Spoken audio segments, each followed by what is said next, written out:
If you give them the right data to optimize for, they'll put your ad in front of the right people. You just have to show them what type of people you want to be in front of. Welcome to the Realtors Conspiracy Podcast, where we are dedicated to unraveling the secrets to real estate success.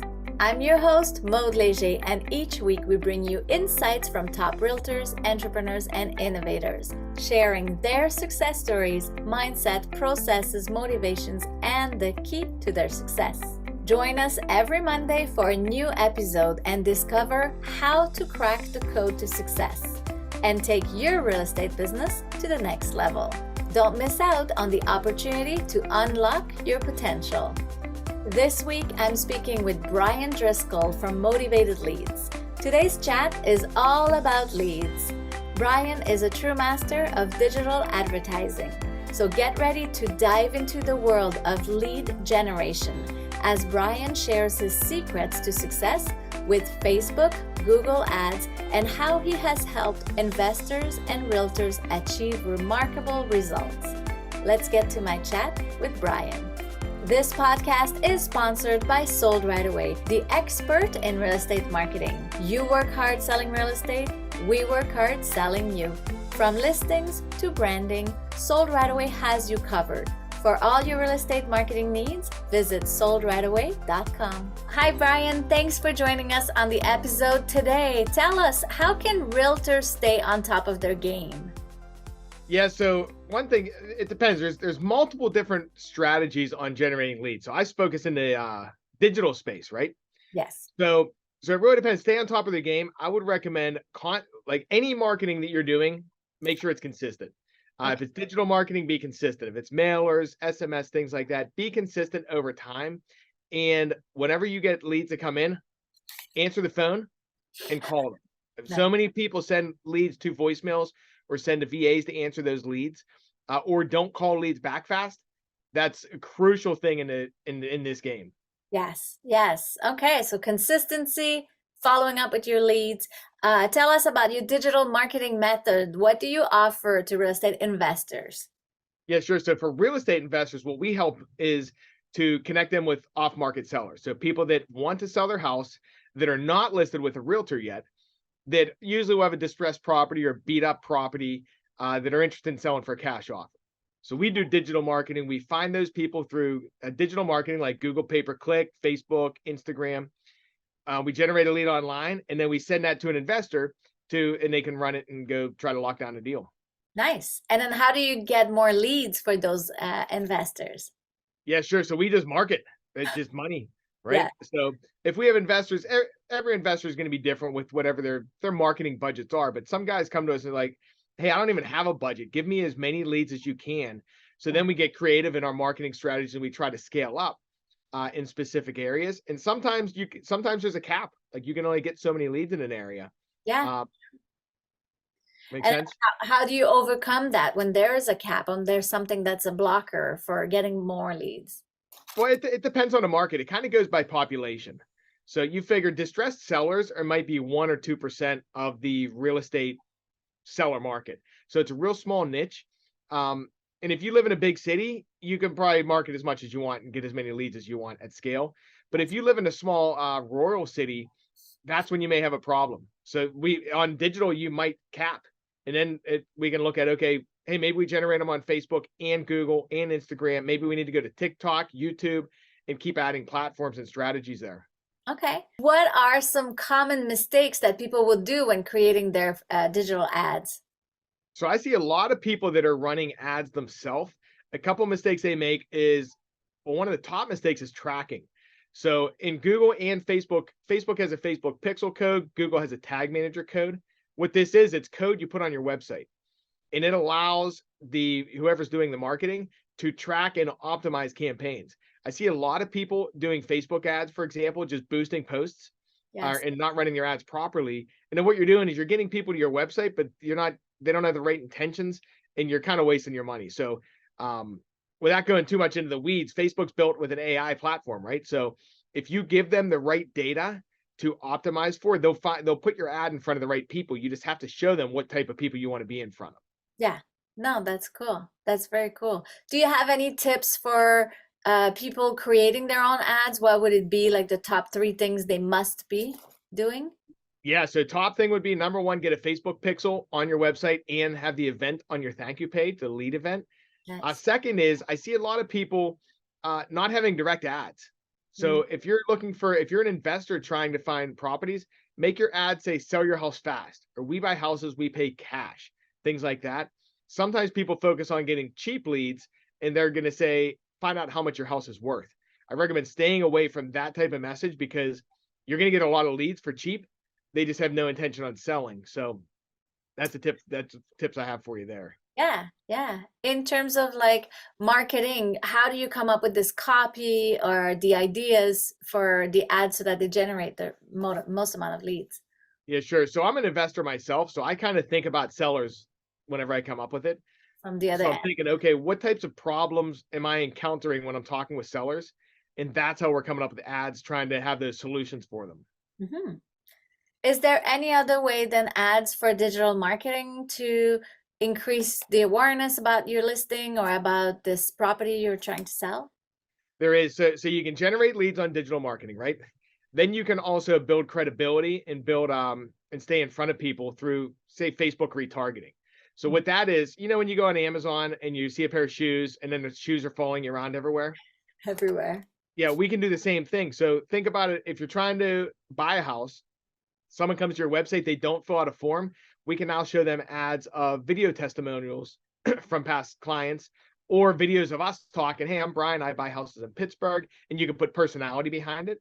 Mhm. Or if you're an agent also, if people are coming and they look at your listing and they don't, you can stick that listing and retarget them with that to stay in front of them. So there's different ways that you can build different audiences on digital and use that data to push specific relevant ads back in front of people to stay in front of them and top of mind. That's amazing. Very cool.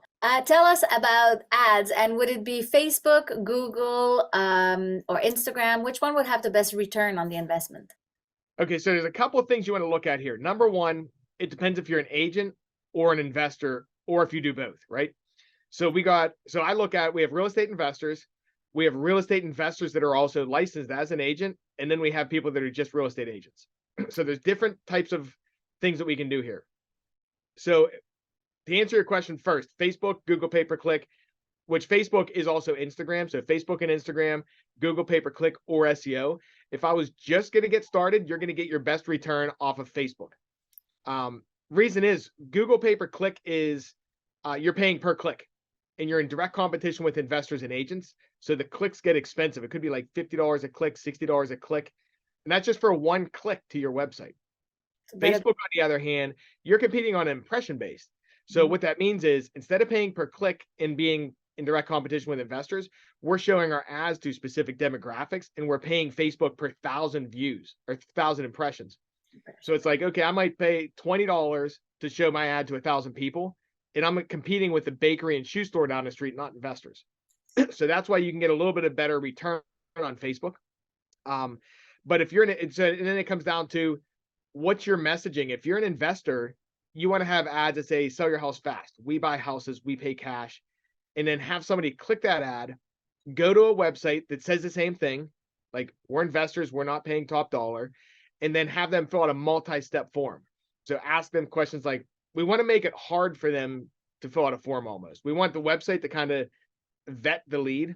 Weed them So out. Yeah. exactly, weed them out. So we're asking questions like why they want to sell, how fast they want to sell, how much work does their property need, confirm it's not listed on the MLS. And then once they get through that, we consider that a lead, right? Now, if we're an investor and we're an agent or we do novations or different things like that, where we can deal with people that want top dollar, our messaging might be different. We might not be doing ads with beat up houses in the ad saying sell your house fast or for cash. It might be a different message like sell your house fast and we make it on a convenience. So then you may get more people with pretty houses and you would have a pretty house in that ad, not an ugly house. And you Yeah. may get people that they want close to top dollar, but if you're an agent, that's fine because that's the people you're looking for. Yeah. So it depends on where you're at in your career and what your dispo method is on what type of marketing you do. Hmm.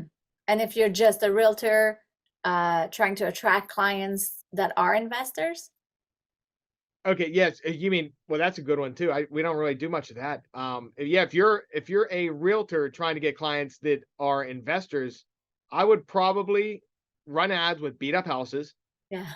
saying, you know what, the ad I would probably run would be a beat up house, and I would have the ARV, like after repair value. I would Mhm. have estimated repairs needed, and I would have the purchase price Nice. on something like that. Push something out. Investors will eat that up. They'll engage with you, and then you can have those conversations on what you're looking for. Yeah, very cool. In terms of business advice, what would be the best business advice you've ever received? Best business advice I've ever received. Um, I read a book called Richest Man in Babylon. It wasn't really advice, but there's 5 laws of gold in that book that was really good advice that on like how to make business decisions. Um, I'd say the best business advice I could give people is to just do it. Like Yeah, I know a lot of people, especially in real estate, they procrastinate. It's like, oh, you know what? I want to start generating leads. I want to get into being an investor, but I got to get my website done first, or I have to get a logo, or I have to do this. And it's more just go out and find houses. Like even if you have to drive around, find the beat up ones, like just go out and do it, and then that's going to put you down the road to find out what the mistakes are, versus just being in your head coming up with all the reasons why you can't do it yet.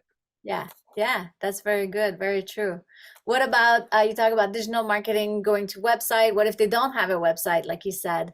What's your process to help them out? Yeah, people don't have a website. Websites are easy to make. There are websites like Carrot, like carrot.com, that you can set up websites for like $80 and you can have it set up in 5 minutes. Like Hmm. it's specific. They work for real estate investors, they work for real estate agents. You go in, you buy a domain, you press a button, and it pre-populates a whole website with content. So websites like that, you can get one up real easy. So I usually recommend people to go that route. A lot of people try going custom and making things fancy, and you don't need that in this space. No, very cool. For having to do so much digital ads in your career so far, what's the one thing that you've learned that brought you the most success that you could share? On the digital marketing side, Yes. messaging, you have to be really in tune with your audience Mm, and focus on generating leads that turn into deals. A lot of people focus too much on generating a lead, and yeah, you can get leads real cheap, but then you have to call 300 people to get a deal. I focus on the quality, the message, and solving people's problems.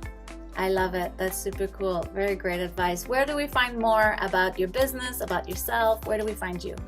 Yeah, sure. You can check us out. Our website is motivatedleads.com. Perfect. Awesome. Well, thank you so much for all those tips. I'm sure all our clients, realtors, and investors will love hearing all those tips from you. Hey, well, thanks for having me.